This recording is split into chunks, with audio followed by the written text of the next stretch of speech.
各位好朋友，大家好，我是唐美云，很开心又有这个机会在这里跟各位好朋友来分享蔬食的好处。其实呢，我已经茹素20多年了。那每次跟朋友在聊起蔬食这件事情，很多人就会问我说：“阿里霞那奈加素茹素的原因是因为宗教信仰，还是有任何特别的原因？健康素吗？那你的蔬食是什么样的？安怎假换？”哦，我们知道现在呢，全世界都在推动蔬食，所以呢，茹素有很多种。有的人会说我吃5星素，有的说我是蛋奶素，有的人会说我是全素。好，不管是多一种素食，最重要的是茹素就对了。我还记得早期我刚开始茹素的时候呢，因为有一次这个拍电视剧，戏里面演的就是地藏王菩萨。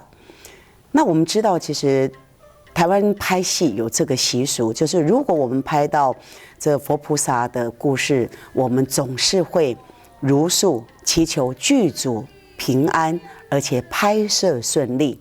所以呢，在那一次的这个拍摄过程呢，就这样子全程茹素。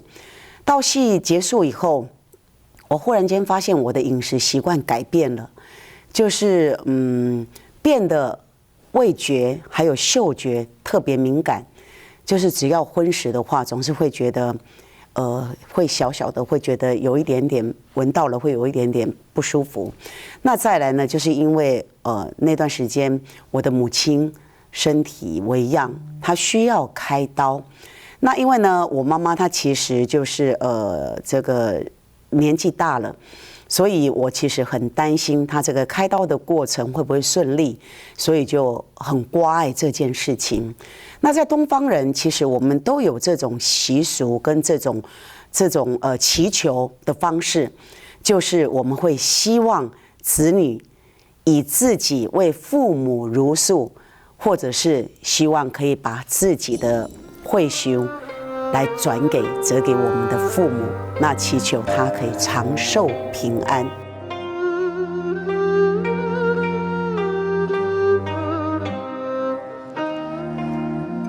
一壶花做人间事啊，在人间受苦花香。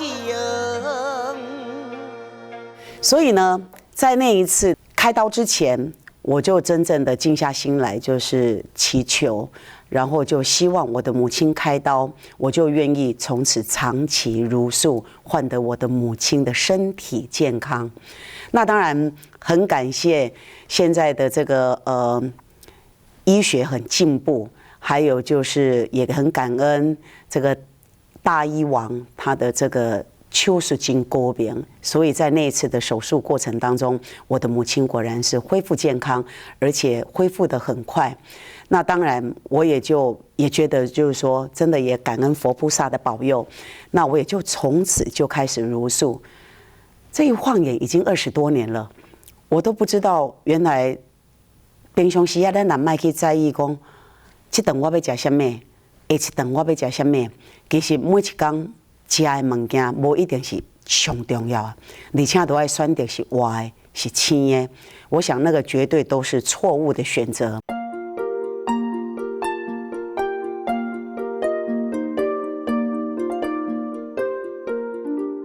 如何饮食吃出健康，而且吃出正能量？好，有的人会问我说，吃饭跟正能量有什么关系？好，咱来举一个例好啊。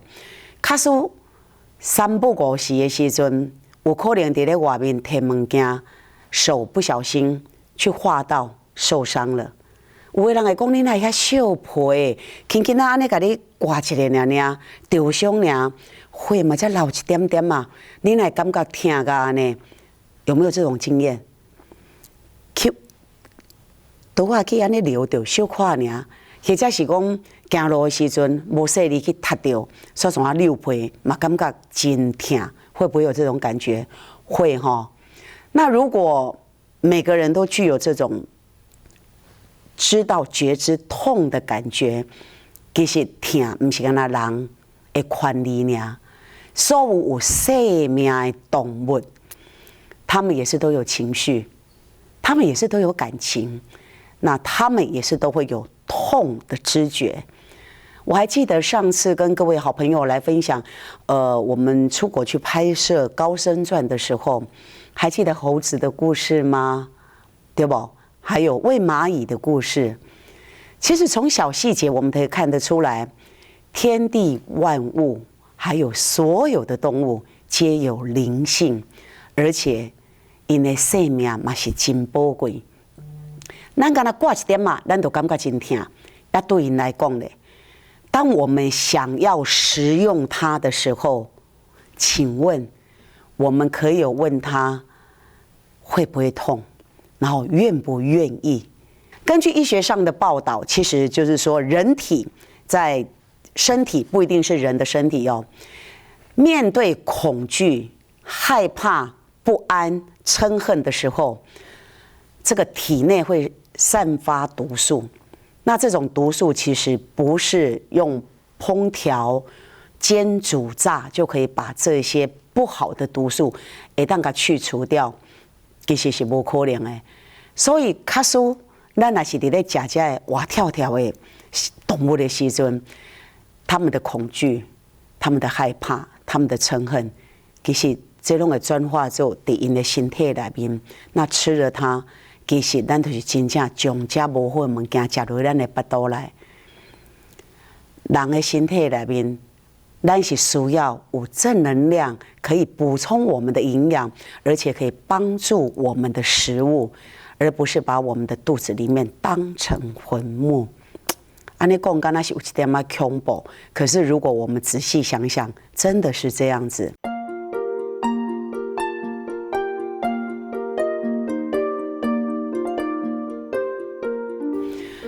上人开示有给咱交代，而且持誓告诉大家，我们不要吃欠债餐，欠债啦，咱唔好去食迄落欠人的债的这顿饭吼，也不吃生命餐。每个动物因拢是有活跳跳的性命，而且每一个动物都有他们的家庭。我们想想看。当我们在吃这些所谓的就是鲜美的食物的时候，我们可以有想过，如果我们把这个咱这个身份小可对换一下，咱敢有想过，那是关于恐怖的代志？那当然，或许有的人又是会说，这个本来就是世界上就是食物链嘛，那为什么这本来就是要给人家吃的啊？其实没有什么是应该要给人家吃的。我记得我上次有聊过，谁愿意看到有人拿一把刀在后面追我们呢？那是多么可怕的事情！而且面对跟他的自己的小孩，就譬如说你是要把小的抓出去，还是说为了只是要妈妈的这个乳量啊，或就是你小牛一出生就硬把他们分开，这其实是很可怜的事情。因为我想，亲情不是只有人类，而是有生命的，他们都具有这种，他们可以团聚，可以有亲情的这种爱。我们人类不应该这样子强行剥夺他们的权利。那如果好，或许你又会说，我是没有宗教信仰的。那你现在以上言论都是只是在讲一些有宗教信仰的说法。那因果呢？好。其实各个宗教都有一定都会有的天堂地狱。这个不是只有佛教才有提到这因果那其实大部分都会讲到天堂地狱。我们也都知道为善跟为恶，为善者做任何事情要为善竞争。为善竞争就从我们现在当下做起，怎么做呢？我们看到全世界几乎在这个时间，同一秒钟，不同的国家发生了很多天灾地变。原因是为什么？我想如果 Google 一下，还是仔细看一下国际新闻，我们就会看到了，其实因为地球暖化的原因，在很多国家都产生了很大的变化。如果我们不是因为宗教信仰的原因，而我们只是一位希望可以让我们的家人好好的居住在地球上，假使你若是安尼想，那安尼我都要鼓励你，茹素唔通等，爱对即马开始。为什么呢？其实仔细看一下国际新闻，而且关心一下地球暖化的事情，我们就可以看到真相。真正的斋戒蔬食对于减缓我们地球暖化有实际上的帮助，而且真正会当让咱这个地球好好的稍微喘息一下。因为过度的开发，而且整个气温的上升，所以所有的大自然现象完全都改变了。那这个地球暖化的现象变得数轨嘛不正常啊。在台湾呢，我们是很幸福的，以前春夏秋冬四季分明，可是呢，我们现在看到连台湾的气象也是这样子，大概都是夏天，那再来应该就直接跳冬天了。春天时间变短了，有时候甚至于一年里面没有几天的春天，有时候甚至于没有。冬天直接跳夏天，而且一天的温度直接差距大概可以10度、10几度以上。那为什么会这样呢？其实真的就是因为人类的欲望无穷。人会用的成事，但是人嘛会用的败事。这个并不是说，一般的人没想要做好代志，并不是这样子，而是因为我们的习性跟我们的习惯，在日常生活当中，我们无形当中，我们一直在破坏我们居住的环境。我们举一个简单的例子来说，日常生活外出购物的习惯，我们看到从卫星上面整个看到了地球海洋的地方，垃圾淹没了整个海洋，塑胶袋，其实真的是很可怕的事情。那再来呢，一次性使用的餐具，各位可能没有仔细去算过，在一天当中，全球的人如果同时使用一次性的餐具，还是这个饮料吸管也好，这些物件都有够会当淹没地球了。所以为什么说茹素的重要？那茹素重要，还有一点更重要，养成生活上的好习惯，随身携带环保餐具。其实携带环保餐具，有的人讲，哎呀，足麻烦呢！我出门啊，都要摕物件，我都要个炸碗、个炸滴。哦，没有，其实为了便利所有的朋友们外出习惯，而且方便大家，其实现在有环保餐具。它是这个很薄，就是它是随时可以随身携带的。像净式书轩就出了这个唐风新石器，它这个提起来哇这大的，可是当它把它整个伊是迄个伸缩吼，安尼个收开时阵，才安尼俩，所以其实方便携带，随身携带，而且随身携带这个环保餐具，其实对于饮食习惯来讲，会较健康，因为其实一次性使用的餐具有真侪化学的成分，对我们的身体健康真的很不好，而且会污染。那所以其实蔬食改变习惯是为了我们的身体健康。第一个，我们前面有提到了，如果有宗教信仰的话，以一个慈悲心来看待众生，来关爱众生，我们不舍所有的生命受到伤害。这个以宗教为观点，我们来宗教是这样。那如果以一个世界观的人，我们为了我们的下一代，为了我们的家人，为了自己，您更要开始茹素。为什么？因为地球暖化。蔬食不能再等了，而且到处世界各地都有灾难。我们为了我们居住的环境，地球跟它几条呢，所以我们要共同爱护它。地球不是只有我的，也不是只有你们的哦，也不是只有你，是大家的，所以我们一定要共同来维护。那蔬食呢，可以让人生永远不输的饮食，因为第一强调健康，因为我们的这个饮食健康，那咱拢知影，其实饮食就是维护我们生命的一个能量跟来源。如果我们吃的健康的话，我们就可以有更多的体力，还有充满活力去做任何事情。那再来就是不造杀业，就是我前面所讲的，如果就是大家有各自的宗教信仰，无同款的宗教信仰，每个宗教信仰都很好，它其实就是都是劝人为善。那当然，我们一定要确保一件事情，不因为口腹之欲而杀生，那也会因为这样而堕落三恶道。如果是我们有各自不同的信仰的话，我们应该更懂得要尊重生命。好，那再来呢？蔬食可以吃出福慧，然后食物的食哈，实在慈悲。我们要强调护身的福慧，以及将心比心的慈悲。拄则我有讲哈，如果咱若是这个身份对调，每一个动物拢有伊的家庭，那我们会忍心见到我们的家人变成人家口中的食物吗？我们当然不舍，而且我们也不忍心，当然我们也不愿意。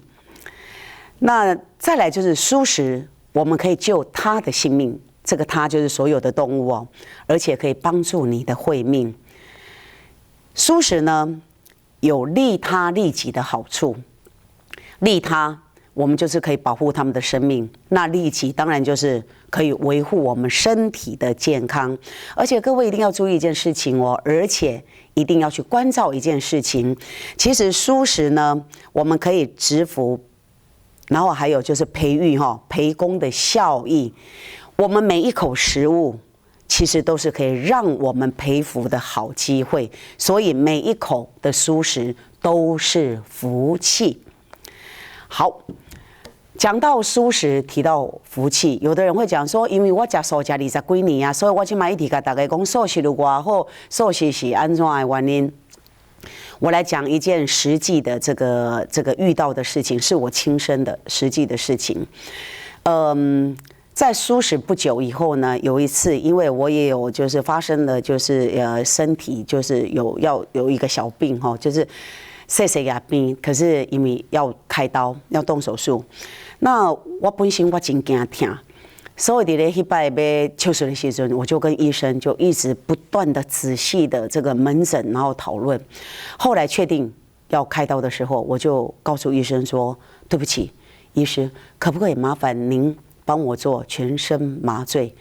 然后医师就笑笑看着我说：“医公应该不用。”他说：“你这个是小刀而已，大概半身麻醉就可以。”我说：“不行，我一定要全身麻醉。”他说：“真的不用全身麻醉，只要半身麻醉。”我说：“不行，我一定要全身麻醉，要不然的话我不答应开刀。”那他就问我说：“为什么？”我说：“第一，我怕痛；第二，我不希望在动手术的时候半身麻醉，我还可以听到医生跟护士在讨论这个病情，还有这个我会不会害怕会慌。”然后医师就看一看，他说：“那你要签一个同意书。”我说：“麻醉都要签同意书。”我说：“好，我签同意书。”那果然呢，就是很紧张，然后这个到从这个病房要推到手术室的时候，我终于可以感受到那一种就是要去面临开刀的感觉，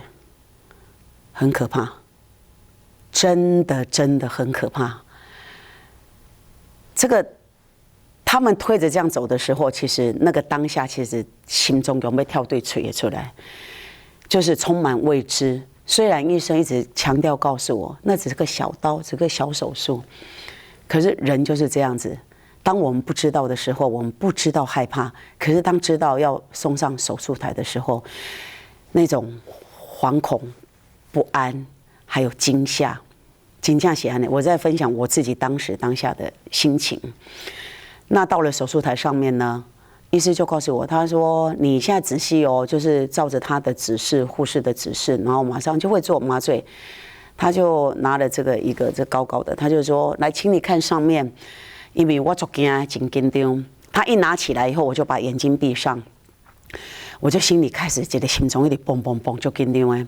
我就听到护士小姐问说：“唐小姐，唐小姐。”然后她一叫我，我就张开眼睛，我说：“啊。”她说：“啊，你不可以把眼睛闭上。”我说：“不行吗？”她说：“我们要确定你是真的有麻醉，真的是你真的真正麻瞎，就是这样子，真正不知样，已经有麻瞎有发作啊，然后就是你真的是睡着了。”我说：“那不行吗？”他说：“你要张开眼睛，让我们确认，你不可以紧张害怕，你就把眼睛闭起来。”太紧张，太惊。后来呢，就真的这样子看着，不知不觉放松，没有知觉了。醒过来的时候，第一个感觉痛到醒过来。为什么会痛到醒过来？开刀的地方痛到醒过来，那个感觉就像是有人在身上划了一刀，而且不是一下子一刀，好像是慢慢的一刀一刀，慢慢的伤口这样慢慢的切，慢慢的切。唉，那种感觉我现在还很清楚。我当下在病床上，我哭出来了，因为痛，对，没有错，因为很痛。第二个真正的原因是我当下在病床上面，我忏悔的不得了，我就很后悔当时为什么没有早一点茹素。以前呢，因为不懂事，那也没有人告诉我们茹素的好，还有要去将心比心。当在那个当下的时候，我就懂了，我是痛到开刀的伤口这样子痛到醒过来。我就回想以前还没有茹素的时候，活鱼三吃，这都爱活的，那都爱青的，这都爱活跳跳。天哪！我有麻药，有做麻醉了，我是没有知觉的时候才动了这个刀。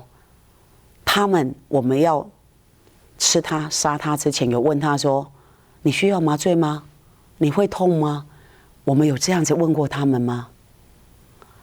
没有。所以可想而知，我是麻醉过后醒过来，痛到醒过来，那他们的痛苦应该比我多100倍、10000倍、1000万倍，可想而知，应该是这样子。所以当下在病床上，我真的就忏悔，我真的就是很后悔以前，如果因为要为了满足口腹之欲，然后如果有因为我当然不是我自己杀生，可是如果真的有为我而杀的这些动物们，我真的当下忏悔，我才觉得说好可怜，而且真的很痛苦。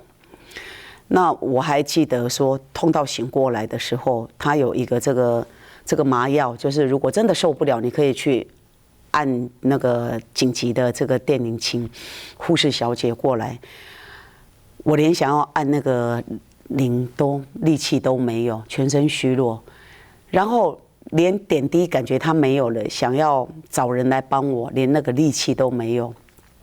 当下有很多想法就上来了，就会觉得说，每一条生命，不只是人哦，每一条生命，当他面对恐惧、不安、害怕、无助的时候，其实真的很可怜，而且也真的会让他起另外一个嗔恨的心。我是没有，我当下是忏悔，我只是在想象他们将心比心，因为我明知道还是有护士会来帮我，还有家人会来照顾我。可是对于那些可怜的动物而言，他们只有绝望。我们怎么忍心看着他们的眼神，那种无助、恐惧、绝望？我们可以想想，那是一条生命。这个是我亲身的经验，所以来跟各位分享。那再来呢，我邀请我们剧团的主任杨世成。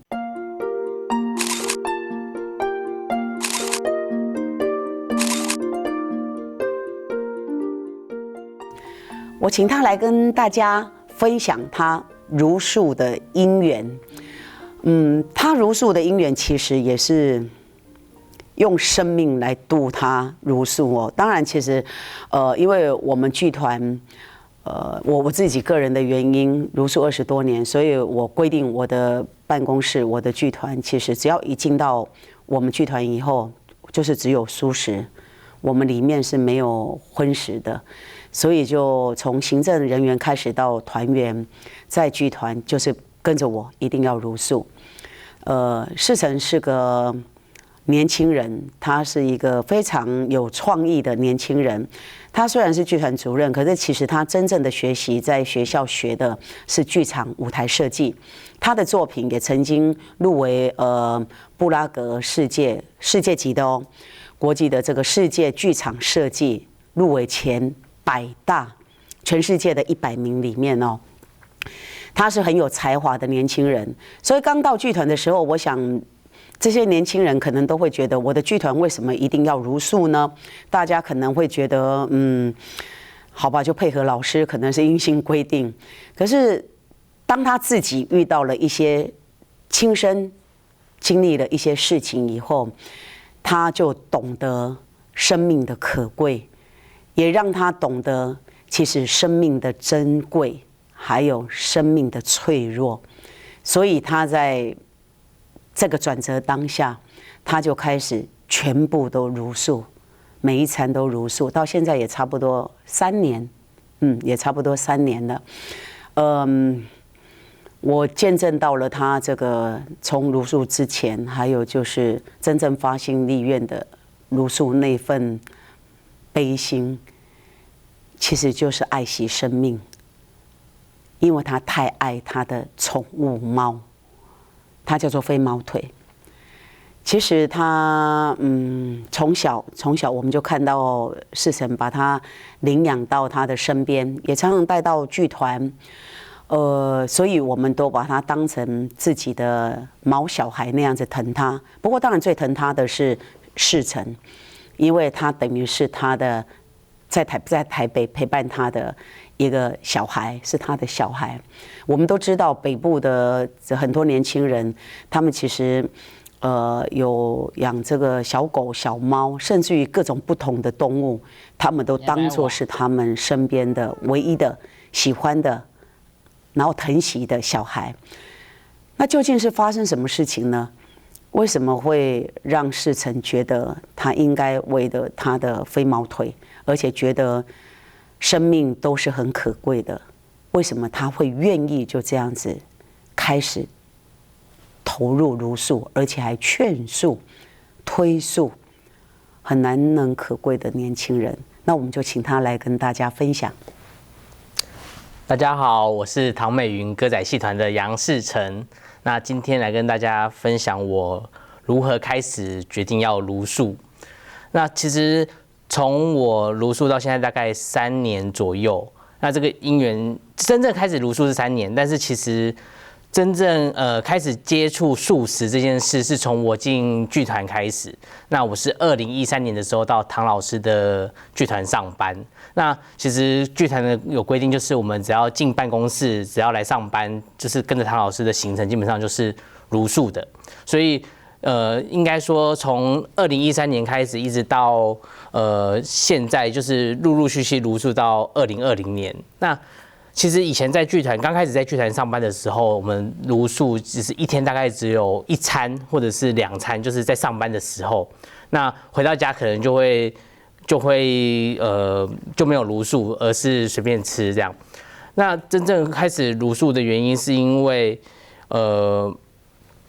在3年前我的猫咪就是生病了，然后就去医院。那有一天我去医院的时候，就刚好遇到了旁边一个阿伯，就是一个伯伯，他带着他的大白鹅来看医生。那其实，在医院看到很多动物都来看医生，然后为什么对大白鹅特别有印象？是因为大白鹅在我旁边，那这个叔叔阿伯就跟他的大白鹅说，等一下我们看完医生之后，我们就可以回家了，那你也不要害怕。那我那时候想说，为什么要跟大白鹅讲话？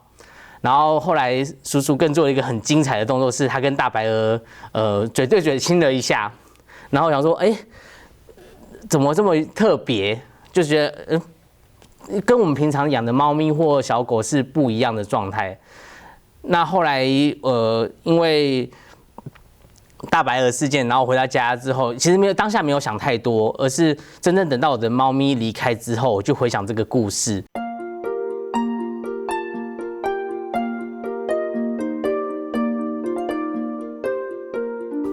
为什么我会说猫咪是一个对我来说度化我，或者是让我开启茹素这件事，是一个我觉得它是被派来给我这个任务的。其实猫咪的生活里只有我，然后我的生活里也只有它回到家的状况，所以我们就像家人一样，我们每天的互动都是如同家人般的。我们早上一起起床，然后一起吃饭，一起生活，一起看电视，一起睡觉。那有一天我回到家，发现它不太对劲，就是怎么到处都是大小便，怎么精神不太受控，然后叫它也不太反应，然后会一直对我嘶吼，一直哈气，所以于是赶快送去伊甸动物医院，就是去医院那边。那时候唐老师也陪我一起去。那给猫咪打了镇定剂之后，发现它好像就没有镇定下来，它就当下只是昏睡，可是隔天起来之后，已经好像不太会认人，或者是精神状况已经不是原本的猫咪状。经过了2-3天检查完之后，发现它脑子在退化。当下其实医生有跟我讲说，他建议将猫就是安乐对它比较好，因为猫咪已经不会有猫咪的所有举动。我决定带它回家，但是医生说好，那你就带回家试试看好了。但是还没有到那一刻，我们就是那时候他还需要照顾的时候，我们就出国去演出了。那其实那时候把他留在医院照顾，就是请医生帮忙照顾他这样子。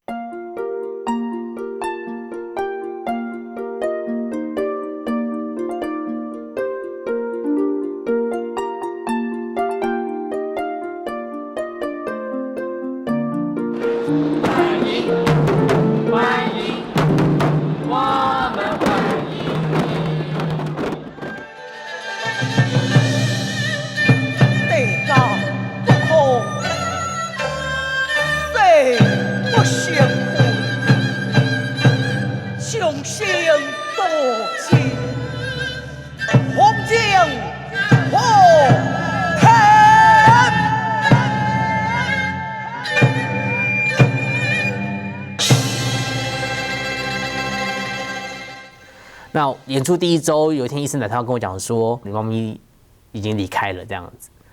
那当下其实我在永远记得那一天的状况是，我在吉隆坡的静思堂，然后我台上正在演出，然后我在侧台接到电话，其实当下非常难过，因为连续这样的事件下来之后，我应该说更深刻去体验生命是什么，这么的容易消逝，这么容易的消失。于是我更去珍惜生命这件事，那所以才回到台湾，有了新的举动。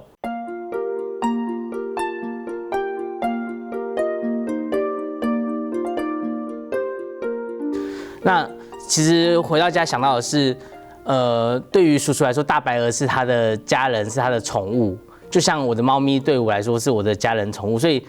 但是他的大白鹅对我来说，那时候还没有茹素的真正完全茹素的时候，他的大白鹅却是我可能在餐厅会吃的烧鹅，或者是烤美味的佳肴，而不会是一个家人。那我就回想，其实我的猫咪在某些地方，或者是我们的小狗在某些地方也是别人的口中的佳肴，而不是一个家人。那其实想起来，就是我们在吃这些动物的时候，其实相对的，它有可能就是别人的家人，那其实是非常残忍的。所以当下就开始在想完全茹素这件事，就是我决定要戒杀护生，或者是我不去吃动物，开始去想这件事。那真正应该说真正有这个好的因缘，是除了从我2013年。跟在唐老师旁边开始决定要，开始渐渐吃素，因为唐老师有规定，就是进公司就是茹素嘛。那我们就是只会进公司遵守，而下班之后就是我们自己的时间，也没有这么的认真的执行。但是就是当了猫咪事件之后，那一年刚好我的猫咪过世的同时，就是我们去马来西亚去开始演绎高僧传以及光目女救母。那其实因为我们在马来西亚的所有的行程都是茹素的，那3餐都茹素，因为师姐的照顾跟当地师兄的陪伴，就是我们就是全都茹素嘛。那自然而然的那2个礼拜，经过了一个茹素的行程。那回到台湾之后，刚好台湾我们在演绎光目女。那其实那时候演绎前后大概经历了1个月。那1个月就是从马来西亚我们从马来西亚回台湾接着上来，所以一路从我们去马来西亚演绎，一直到回到台湾的光目女巡演，我一路就这样茹素下来，然后一直到了后来就没再吃肉，就是这个因缘是我们从马来西亚巡演开始。那其实回想起来就刚好有这么好因缘，让我知道说生命是这么的重要，然后我们不应该随便把动物尸体放嘴巴里这样子。那其实很多人都问我说，我的好朋友们就会说，你吃素，那我还要我们怎么跟你吃饭？因为我没有吃素。那其实我后来因为还是要跟朋友聚餐，还是要见面，所以每次吃饭的时候，其实我有时候会有点都会为了跟大家可以互动，我还是会觉得说，那没关系，我就是在旁边可能不吃，或者是挑一些我能吃的菜吃。那以台湾来说，其实台湾有一件事非常的厉害，就是台湾的素食非常融入的各个餐厅里，或者是蔬食融入餐厅里，所以其实跟朋友聚会，很多餐厅都是有很多东西可以吃的。那后来这是刚开始的做法，就是我每次去，我就约他们去吃一些可能我比较能吃的东西，像有意大利面，我就会可以吃清炒意大利面，有青菜的这种。那这是刚开始第1步，第2步我就导向了把朋友们带去蔬食餐厅，就是跟他们讲说这些蔬食其实超好吃，然后渐渐的大家开始渐渐的就为了配合我，所以大家以后约吃饭就会约在蔬食餐厅。那第3步就是邀请朋友去我家吃饭，就是我要不然就来我家吃饭，然后我来做给你吃。那其实我的想法是，就是我能影响我周遭身边的人，能茹素1餐，或者是茹素1天，或者是因为跟我吃饭而开始有吃了1餐素，然后渐渐发现其实没有吃肉并不会造成你生活任何的困扰。那其实还有一些人，我还有一些朋友其实也很有趣，他说你为什么要吃素？吃菜也是残害生命啊。那后来这件事我也困扰了很久，然后我就认真去做一下功课。其实我们不应该说我们吃荤的部分是生命只有1次，所以当你宰杀了这些生命，它变成你的食物之后，它就再也不会回来了。可是如果我们吃菜、吃水果、吃这些植物，其实它是可以再长的。像很多你把叶子摘下来之后，它会再长出新的来。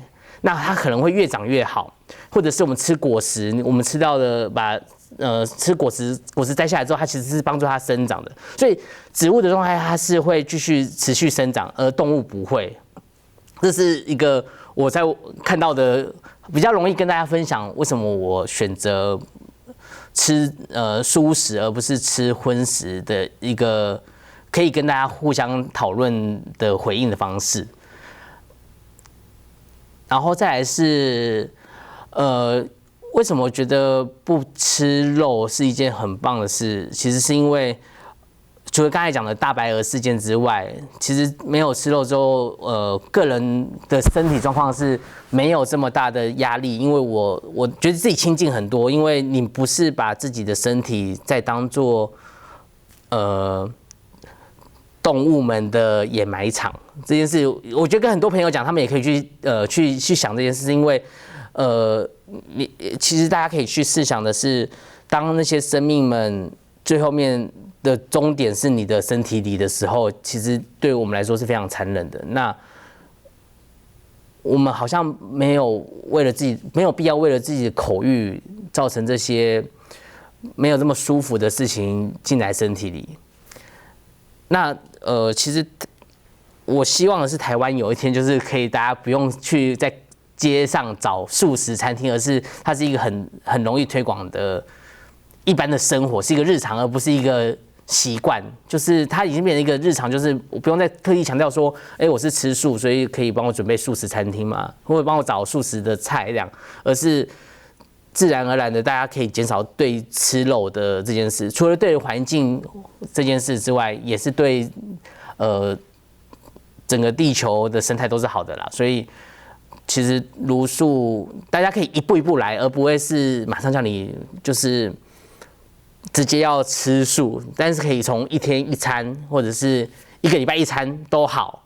那台湾有个很有像我讲一下我过年这件事好了，因为台湾过年就是大鱼大肉嘛。那比较有趣的是，我们家人是没有茹素的，所以我就后来用的方式是渐进式，就是跟朋友吃饭一样，就是像前年过年回家的时候，我跟我妈妈讲说，我帮你准备一些菜，那你少煮一点，你就不用这么累，所以我就买了一桌的一些素菜回家。那其实也不能说它是素菜，就是没有肉的料理。那当天我回到家的时候，我就跟妈妈说，今天晚上就热这个佛跳墙吃，热这些东西吃这样。那其实搬上餐桌的时候，没有人发现说它是素的，然后只是说，为什么今年是吃？我家人就问我说，为什么今年是吃外面？我说，刚好有这个东西，我就买回来。所以去年那一次，这餐桌上就是一半是素食，一半是荤食，但是没有人发现。然后直到我哥哥吃完的时候说，为什么这个味道跟以前不太一样？然后才看到说，那是素食。那其实。应该说用这种渐进的方式让家人接受吃素，或者是开始少吃一点肉，我觉得都是一个方式。那像今年过年的时候，家人长辈有因为阿公的原因也有提出说，还是我们一起吃素，但最后没有成型。但是大家有开始提出这个想法，就是一起偶尔可以吃素食或素食这件事，把好的一面回向在家人身上。那这是我一些渐进的方式。那其实很有趣的是，从前年到现在，我妈妈开始煮饭的时候会刻意煮，就是以大量蔬菜为主，而在肉上面也尽量减少。那家人可以接受的原因是因为家人的小孩们，像哥哥的小孩们，在学校其实学校也推崇每周5天嘛，那有一天其实是蔬食日，就是没有肉。那我觉得都是可以用渐进的方式，而不是强迫直接，所以大家可以接受的程度就会很广。对，那我希望有一天我的家人们会因为我的影响，或者是我周遭朋友们会因为我的影响而开始就是开始茹素，开始戒杀护生，不吃肉这样子。这是我的分享。感恩世成，我们听到世成来跟我们分享他真正茹素的因缘。我再来告诉大家，其实，在那个时候呢，他提到的在马来西亚，我们在演绎以系弘法的时候，他接到电话说飞毛腿他的情况很严重，其实到最后还劝他把飞毛腿的这个大体捐出去，因为就是台大动物医院他们觉得应该让他有这个机会，因为是罕见的疾病。他们要做研究，以后可以有机会可以帮助流浪猫，还是说相同的这个症状的动物，可以帮助他们。我还记得当时我在演绎的时候，我就看到侧台，我就看到他一个人在旁边，他就讲电话，就一直这样子一路从侧台一直讲到最后已经快到门口了，然后越讲声音越小声。那因为还在演绎当中，我就穿场过去就看他一眼，然后再过去我又看他一眼，刚好有一点点小空档的时候，我就问他，结果我一问他，我回头我看到他泪眼汪汪。那当下我就问他说是飞毛腿，然后他就跟我比嘿。后来我就又去演出，他就说让他静一下。那我们也没有打扰他。后来他就跟我讲这件事情，那当然我也跟他就提醒他，我觉得这个就是飞毛腿来这个世界上唯一的任务。他才来到这个世界上才3年而已，2年，对，2年多。那他很快就离开了，可是他却是留下了这个研究。给动物医院的这个医生们，让他们有机会可以去研究这个症状，然后去帮助跟他同样这个症状的动物们。所以我们就讨论了，世成也答应把他的这个猫咪的大体就捐出去，然后让他们去做研究。出国之前呢，我陪着他到这个动物医院去看飞毛腿，然后我还看着他跟飞毛腿，他在交代他说他出国去演出，大概很快就会回来了，叫他一定要乖乖的等他回来。我觉得那个画面我到现在都记得很清楚，他们2个人的对话，世成跟飞毛腿，然后就摸摸他，然后看看他，就这样。可是回国以后呢，我陪他到动物医院去领出来的，只是他的骨灰。无常其实都在我们的身边，很多人可能觉得无常离我们很远，那这个无常也不只有人而已，包括我们喜爱的动物，包括我们喜欢的东西，没有什么是永久的，没有什么是永恒不变的，无常才是如常。那既然无常才是如常，我们何不把握时间，分秒不空过，我们好好的把握这个难得的人生。人生难得今已得，佛法难闻今已闻。我们何不好好的善用我们的这个人的身体？我们应该都要去做一寡会当利益众生，而且会当帮助大家的代志。记得上次有跟大家分享，行善就在我们的生活当中，一个微笑，一个动作，慕心慕爱。咱会当坑别人，但是要坑别人以前，咱自己爱先做啊。想要尽忠人孝，我们自己必须得要先微笑。咱若是自己会笑，行内面的人唔才会笑。所以所有的好代志，拢都要对自己做起。张开眼睛，每天都是感恩的一天。我们想想看，全世界有这么多人，有多少人是在睡梦当中就离开他的亲人？所以当每天张开眼睛，第一件事情我就是很感恩，感恩我又可以张开眼睛，而且真感恩我今仔日会当我用着感恩的心来做更较侪的代志。每天行善，假使若是有这个得当啊，我们可以随时每天培养我们的一念善心。其实我觉得我的浅见，做善事很多人会有误解，是不是一定得要去奉献很多？是不是一定得要把时间都捐出去？我感觉行善事在我们的生活当中，当目睭闭紧了后，假使若是你会方便要出门以前，我们就投一念善心，还有维护一份善念。5毛钱、10块钱、50块、100块，其实不是在咧钱多少，你是在咧要维护跟维持我们这一念善心。所以现在我也保持一个习惯，张开眼睛就说感恩，感恩自己还活着，而且出门之前进到剧团，一定看到这个竹筒，我也会投，也会把这个先双手合十，这念善心祈愿可以化为大海，帮助更多的人，然后就把它投进去。所以培养善念跟行善，都在咱的生活当中，生活中就可以行善，做善事没有离我们很远。那茹素也没有跟我们有很远的距离。